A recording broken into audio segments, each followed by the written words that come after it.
Nationalism in Europe 1801 1815 Napoleonic period, जो कि France की हिस्ट्री में नेपोलियन का काल माना जाता है। 1801 से लेकर के 1815 ईस्वी तक, जो कि नेपोलियन वैसे शख्सियत का नाम था, वह आदमी था जो कि 1801 और 1815 के बीच पूरे यूरोपियन एम्पायर में कोई भी ऐसी पावर नहीं थी, कोई भी ऐसा शक्ति नहीं था, चाहे हम जर्मनी के बारे में ले लें, इंग्लैंड के बारे में ले लें, या फिर पूरे जर्मन एम्पायर के किसी भी ऐसे देश के बारे में ले लें जो कि नेपोलियन को चैलेंज कर सके। बल्कि उसका जो विजय रथ था, उसने पूरे के पूरे यूरोपियन एम्पायर को रौंद करके रख दिया था। अगर हम पूरी दुनिया के गवर्नमेंट सिस्टम पर अगर हम बात करते हैं, तो पूरी दुनिया का जो गवर्नमेंट सिस्टम है वह रूल ओवर करती है वह 3 स्टैंडर्ड पर।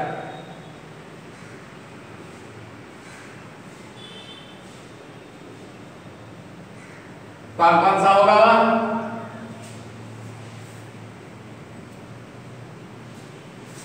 सबसे पहला जो होगा वह मोनार्की, सेकंड जो होगा ऑटोक्रेसी,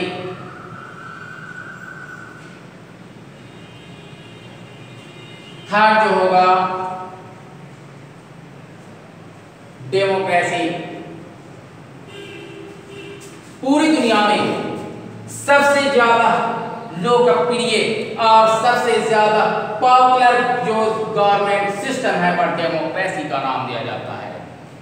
बल्कि इसको अगर मैं देखूं, मोनार्की सिस्टम पर अगर मैं बात करूं, तो ये मोनार्की सिस्टम जो है वह उस जमाने से है जो कि बिल्कुल एंशिएंट हिस्ट्री को उठा करके देखा जाए, दुनिया के जिस किसी भी देश का नाम लिया जाए, पूरे 7 यूनियन टेरिटोरीज जो हैं, उन 7 यूनियन टेरिटोरीज में एशिया, अफ्रीका, यूरोप, दुनिया के किसी भी देश की अगर जो बात की जाए तो वह मोनार्की सिस्टम जो था वह सबसे प्राइमरी स्टेज माना जाता है।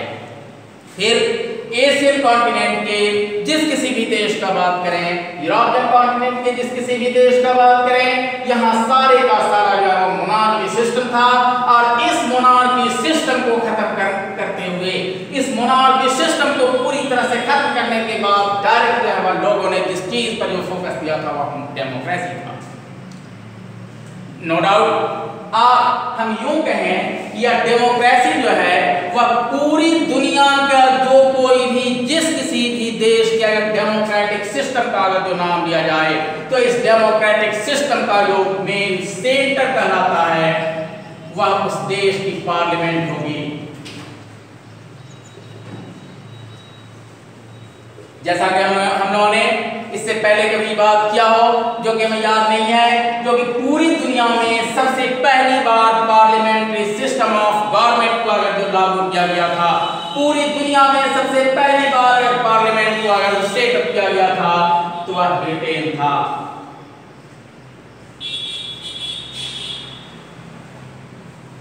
Britain parliamentary system of government.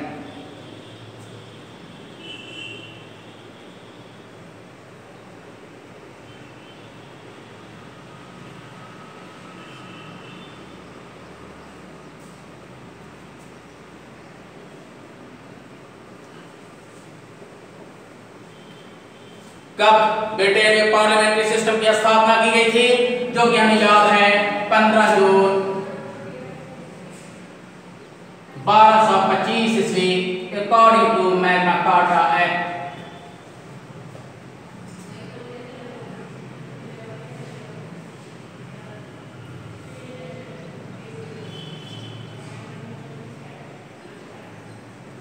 According to Magna Carta act 15 जून 1225 ईस्वी को इंग्लैंड में पहली बार पार्लियामेंट्री फॉर्म ऑफ गवर्नमेंट की स्थापना की गई थी। वह कैसा पार्लियामेंट्री फॉर्म ऑफ गवर्नमेंट था, जो कि संवैधानिक राजतंत्र, कॉन्स्टिट्यूशनल मोनार्की सिस्टम के आधार पर जिस समय हमारे देश में, अगर मैं इंडिया की अगर बात कर रहा हूं, तो 15 जून 1225 ईस्वी को जिस समय England parliamentary form of government की स्थापना हो चुकी थी। वहां के लोगों ने डेमोक्रेसी का जो डिमांड किया था, उस समय हमारे देश में बादशाह इल्तुतमिश की हुकूमत थी। हम अंदाजा लगाएं कि इंग्लैंड हमारे देश से कितना ज्यादा आगे की तरफ चल रहा था। जिस समय हमारे यहाँ इल्तुतमिश की हुकूमत है 1225 ईस्वी को, उस समय जो है वह इंग्लैंड में पार्लियामेंट्री फॉर्म ऑफ गवर्नमेंट की स्थापना हो रही है। इस तरह से पूरी दुनिया में जितने जो पार्लियामेंट्री फॉर्म ऑफ गवर्नमेंट हैं या फिर डेमोक्रेसी का जो मेन सेंटर पार्लियामेंट को जो माना जाता है, इसका सबसे हम यूं कहें कि बिल्कुल प्राइमरी स्टेज में जितने जो पार्लियामेंट्री फॉर्म ऑफ गवर्नमेंट है, उन तमाम पार्लियामेंट की जो है यह माँ है इंग्लैंड की पार्लियामेंट। मदर ऑफ पार्लियामेंट जो है इंग्लैंड का नाम दिया जा सकता है। फिर मैं जो बात करता हूँ ऑटोक्रेसी, जिसको कि हम तानाशाही प्रवृत्ति का नाम देते हैं, जो कि पूरी दुनिया में ऑटोक्रेसी सिस्टम पर काम करने के लिए इस आदमी का अभ्युदय हुआ था, जिसका नाम नेपोलियन बोनापार्ट। नेपोलियन ऑटोक्रेसी तानाशाही प्रवृत्ति तो लेकर के आया, जिसने कि लगभग 1801 से लेकर के 1815 तक पूरे डेमोक्रेसी का जिस चीज को वहां के लोगों ने, फ्रांस के लोगों ने आज से लगभग 10 साल पहले जिस चीज को उन्होंने शुरुआत किया था, इसी चीज का इसने नेपोलियन ने धज्जी उड़ा दिया था डेमोक्रेसी का। आप किस चीज को जो है शुरू कर रहा है? ऑटोक्रेसी, तानाशाही प्रवृत्ति। और ये इसकी तानाशाही प्रवृत्ति जो थी 1801 से लेकर के 1815 तक, 1801 से लेकर के 1815 ईस्वी तक। 1815 ईस्वी को जब वाटरलू की लड़ाई होती है, बैटल ऑफ वाटरलू,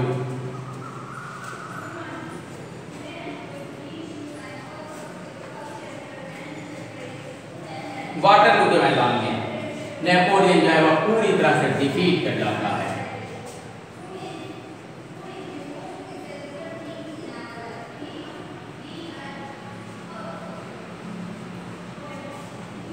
किसके द्वारा?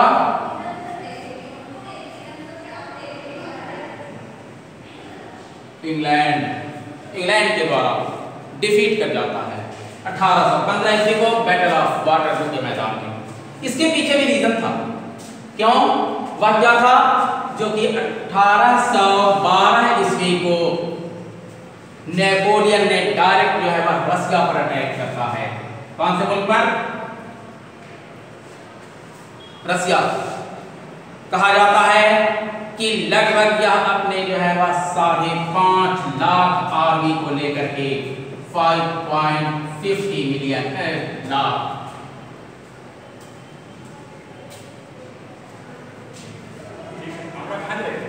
5.5 लाख आर्मी को लेकर के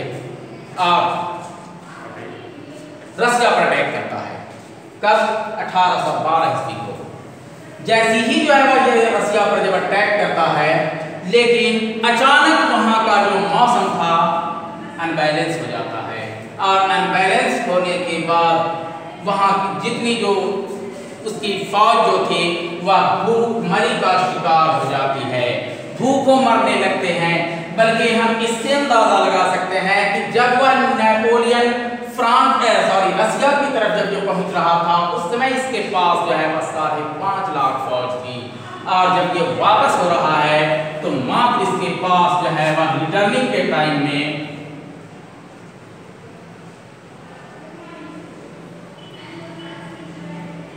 ओनली 1 लाख फौज है।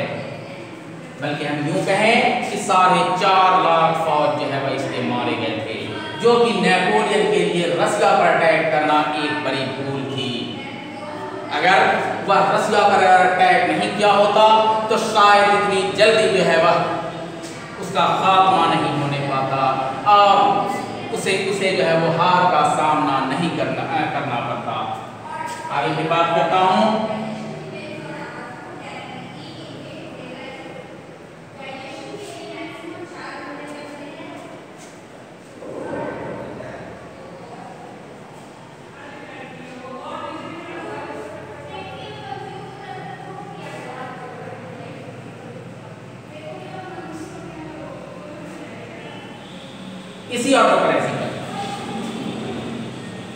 इसी ऑटोक्रेसी पर अगर मैं बात करूं तो ऑटोक्रेसी का सबसे पहला स्टेज, जैसा कि मैंने आप लोगों के सामने जो बताया था, वह नेपोलियन।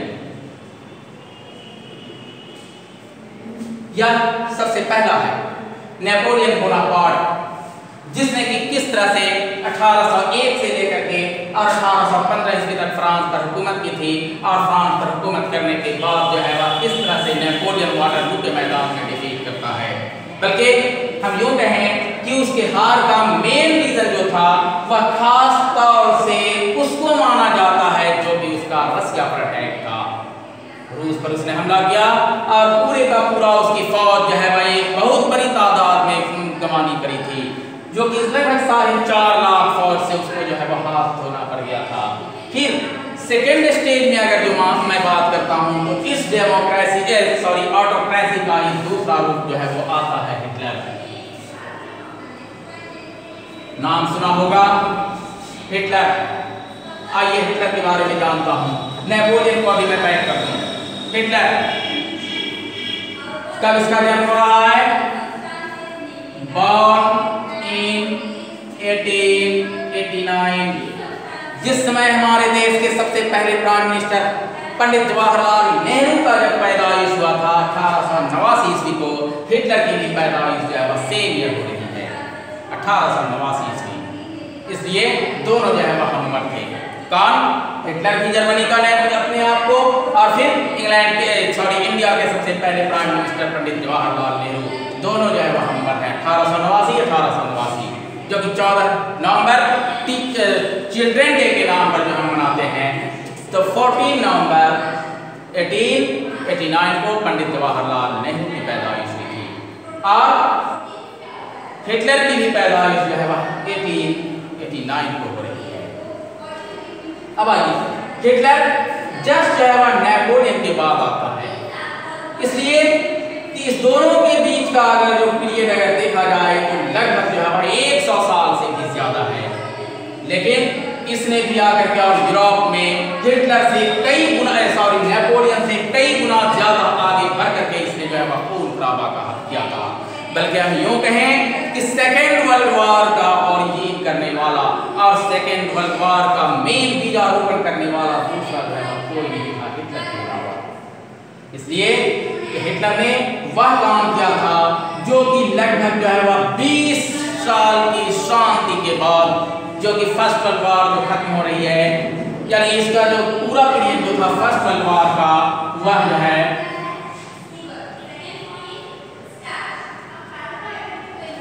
1914 1914 1918 ये फर्स्ट वर्ल्ड वॉर का पीरियड है। एंड कब कर रहा है? 1918 ईस्वी को। उस समय जो है वो फर्स्ट वर्ल्ड वॉर खत्म हो रही है कि जब जर्मनी ने अपने आप को अपनी हार स्वीकार करते हुए और फिर जो है वह मित्र राष्ट्रों के सामने घुटना टेक दिया था। फर्स्ट वर्ल्ड वॉर की समाप्ति हो रही है। फिर 1919 ईस्वी को ट्रीटी ऑफ वर्साइल हो रही है।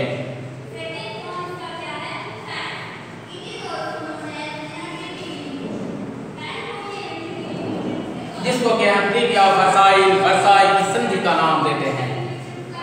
जस्ट इसके 20 साल के बाद फर्स्ट वर्ल्ड वॉर जो खत्म होता है 1918 ईस्वी को, इस 20 साल की शांति के बाद युद्ध की ज्वाला ने और युद्ध की अग्नि ने फिर से सारे यूरोपियन साम्राज्य को अपनी आगोश में समेट लिया था। क्या था ये?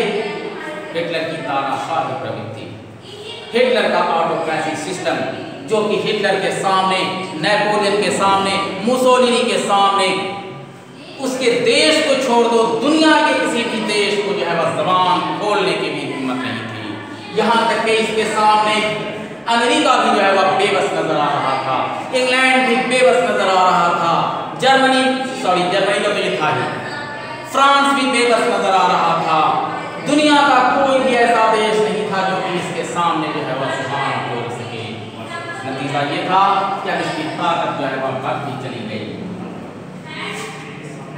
हिटलर की ताकत 1933 ईस्वी को हिटलर जब वहां का चांसलर बनता है, कहां का? जर्मनी।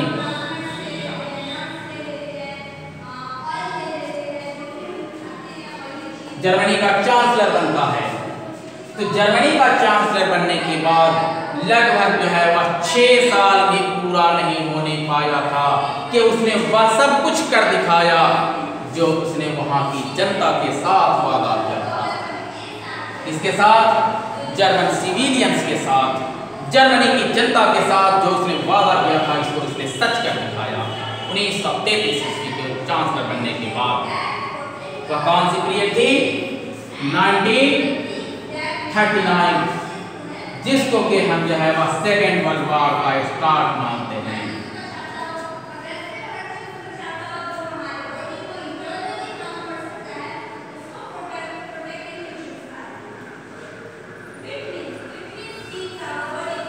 शुरू हो रही है फर्स्ट और सेकेंड वर्ल्ड वॉर। इसका पीरियड कब से कब तक है? 1939 से लेकर के और 1945 ईस्वी, सेकेंड वर्ल्ड वॉर। यहां पर जो है वह बिगिन है और यहां पर जो है वह एंड है। पूरे का पूरा 6 साल तक, 6 साल तक यह सेकेंड वर्ल्ड वॉर चल रहा है। रीजन क्या है?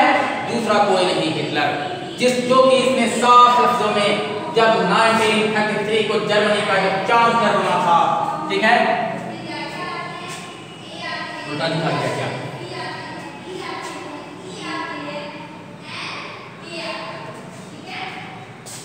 हिटलर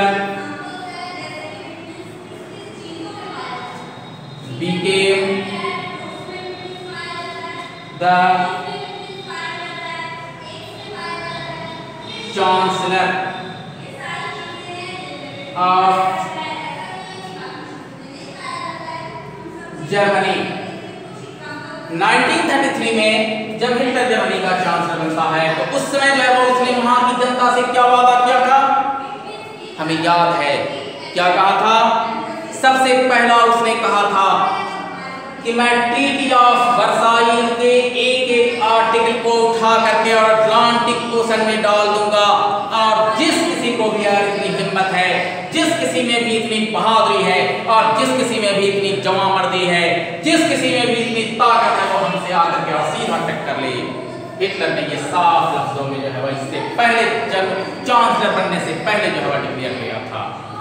जैसे ही इसने कहा ट्रीटी ऑफ वर्साइल के एक आर्टिकल को उठा करके मैं अटलांटिक ओशन में डाल दूंगा, अब यहाँ पर इंग्लैंड भी बेबस नजर आ रहे थे, फ्रांस भी बेबस नजर आ रहे थे, इटली रोम भी बेबस नजर आ रहे थे, ऑस्ट्रिया हंगरी भी बेबस नजर आ रहे थे। किसी में भी इतनी ताकत नहीं थी जो कि जर्मनी का वह सीधे तौर पर जो है वह चुनौती स्वीकार करने पाए।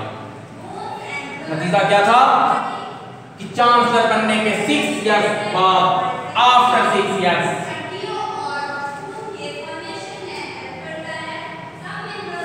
आफ्टर 6 इयर्स क्या किया था इसने?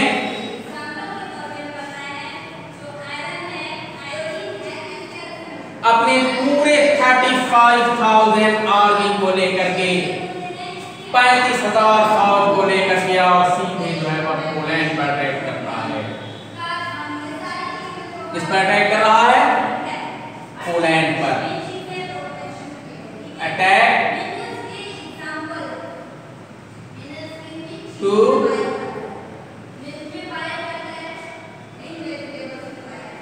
पोलैंड, 35,000 फौज को। अब 35,000 फौज को लेकर के जैसे ही इसने पोलैंड पर अटैक किया था, तो पोलैंड पर अटैक करने के बाद उस सिचुएशन में अब इंग्लैंड और फ्रांस ये दोनों जो है वह इसके साथ संधि से बंधे हुए थे, इंग्लैंड एंड फ्रांस। अब इंग्लैंड और फ्रांस जो थे वह सीधे जो है वह हिटलर को कहते हैं कि अगर 2 दिनों के बाद इसका अटैक कब हो रहा है, पोलैंड में अटैक कब हो रही है? 35,000 फौज के द्वारा 1 सितंबर 1939। 1 सितंबर 1939 को जब 35,000 फौज डायरेक्ट जो है वह पोलैंड पर अटैक करती है, तब इंग्लैंड और फ्रांस जो है वह हिटलर को 2 दिनों का टाइम देते हैं। क्या कहा कि अगर 2 दिनों के बाद 2 दिनों के अंदर हिटलर अगर अपनी फौज को पोलैंड से बैक अगर नहीं करती है तो हम दोनों इंग्लैंड और फ्रांस सीधे जो है वो पोलैंड का सपोर्ट करते हुए और वार डिक्लेयर कर देंगे, साफ लफ्जों में। लेकिन हिटलर की फौज और हिटलर अपने आप को जो है वह ये दोनों मानने वाले नहीं थे, इसलिए जब इसकी 35,000 फौज अगर पोलैंड पर चल चुकी थी, पोलैंड पर अटैक कर दिए थे, तो फिर चला, फिर बीच में जो है वह कहीं रुकने का नामो निशान नहीं था। इसलिए जब इसके लिए भी एक बहुत बड़ी जो है वह बात थी कि अभी तक यह जो है वह 1 सितंबर 1939 को जब ये पोलैंड पर अटैक कर रहा है तो फिर जो है वह बैक कैसे करेगा। क्या है ये? ऑटोक्रेसी का सबसे बड़ा सबूत है, तानाशाही का सबसे बड़ा सबूत है। वरना वहां भी अगर जो पार्लियामेंट नाम की कोई चीज होती, फिर हम यूं कहें कि मंत्री परिषद नाम की कोई चीज अगर जो होती, तो शायद जो है वह हिटलर की बढ़ती हुई ताकत को जो है वह रोकने में वहां की मिनिस्ट्री, वहां की पार्लियामेंट्री गवर्नमेंट, वहां के जुडिशियल सिस्टम, ये सारे का सारा जो है वह इसको रोकने की कोशिश करते। लेकिन ये सारे का सारा गवर्नमेंट सिस्टम जो था वह इसके सामने बेबस नजर आ रहा था, कमजोर नजर आ रहा था, नीरी प्राणी नजर आ रहा था, जभी तो हिटलर की ताकत जो है वह फैलती चली गई। आपको अंदाजा होना चाहिए।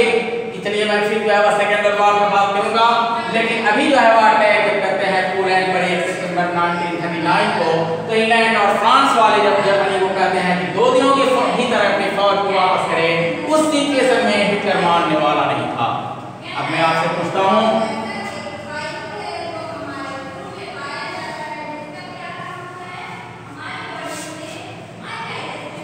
कि 1 सितंबर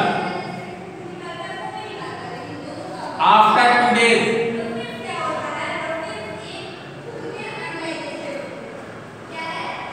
कितना होगा? 1 से 2, 2 सितंबर और 2 से 3 सितंबर। इसलिए मैं कह सकता हूं कि सेकेंड वर्ल्ड वॉर की शुरुआत जो थी वह 3 सितंबर 1939, ठीक है। सेकेंड वर्ल्ड वॉर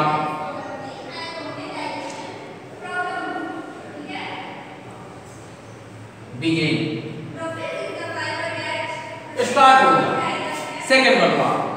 अब सेकेंड वर्ल्ड वॉर जो हुआ था, तो ये सेकेंड वर्ल्ड वॉर वह युद्ध था जिसमें कि लगभग पूरी दुनिया से अगर जो देखा जाए तो लगभग जो है वह 70 से 80 मिलियन लोग मारे गए थे। कितने मिलियन? 70 to 80 मिलियन लोग मारे गए थे।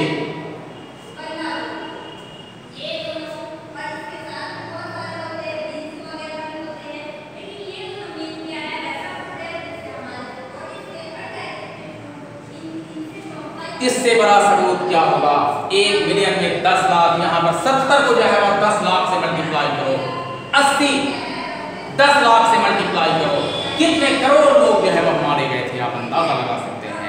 बल्कि हम यूं कहें कि सेकेंड वर्ल्ड वॉर वह लड़ाई थी जिसमें कि लगभग पूरी दुनिया को झकझोर करके रख दिया था, पूरी दुनिया के उस व्यवस्था को जो है वह खत्म कर दिया था जो कि इंसानियत जो है वह बिल्कुल त्राहिमाम कर रही थी, और इंसानियत का आंसू पोंछने वाला जो है कोई नहीं था। ये था सिर्फ और सिर्फ जो है वह ऑटोक्रेसी सिस्टम। अगर ये हिटलर की तानाशाही अगर नहीं देखने को मिलती, फिर इससे अगर पहले की बात करें नेपोलियन का अगर जो तानाशाही प्रवृत्ति अगर जो नहीं देखने को मिलता, तो 1812 को 4.5 लाख नेपोलियन की फौज जो है वह मारी नहीं जाती। कौन सा ऑपरेशन था नेपोलियन का? रसिया ऑपरेशन 1812। इससे पहले मैंने बताया, यानी एक तानाशाह ने अपने लगभग एक झटके में 4.5 लाख सिपाहियों को मार डाला। और ये तानाशाह जो आ रहा है, तो इधर जो है जर्मनी का हिटलर, इटली का मुसोलिनी, जापान का हिरोहितो, ये तीनों मिलकर के कौन कौन है? चलो इसको भी जरा क्लियर कर देता हूं। अचानक से कोई भी चीज जो है वह नहीं होता, बल्कि इसके लिए सबसे पहले जो है वह जमीन पहले से तैयार की जाती है। तो जमीन तैयार करने वाले कौन कौन लोग हैं? तो सबसे पहले हिटलर, सेकेंड पोजीशन में अगर जो मैं बात करूं तो मुसोलिनी,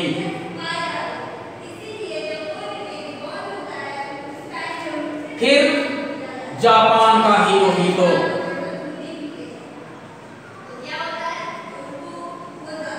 नाम से ही पता चल रहा है।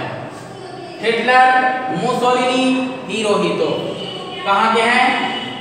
ये जो है वो अपने आप को Hitler Germany, Mussolini Italy, Hirohito Japan. अभी मैं इस पर बात नहीं किया और ना ही जो है अभी इस पर बात किया हूं, सिर्फ जो है अभी हम ऑटोक्रेसी पर चल रहे हैं। Germany, Italy, Japan. जर्मनी का राजधानी बर्लिन,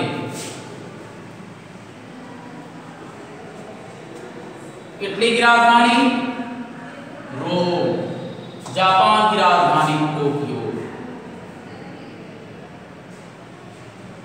तीनों को अगर ज्वाइन कर दो तो फिर क्या होगा? रोम, बर्लिन, टोक्यो एक्सिस।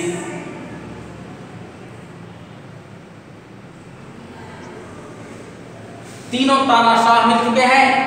जापान का तानाशाह, सॉरी जापान का तानाशाह हिरोहितो, इटली का तानाशाह मुसोलिनी, जर्मनी का तानाशाह हिटलर।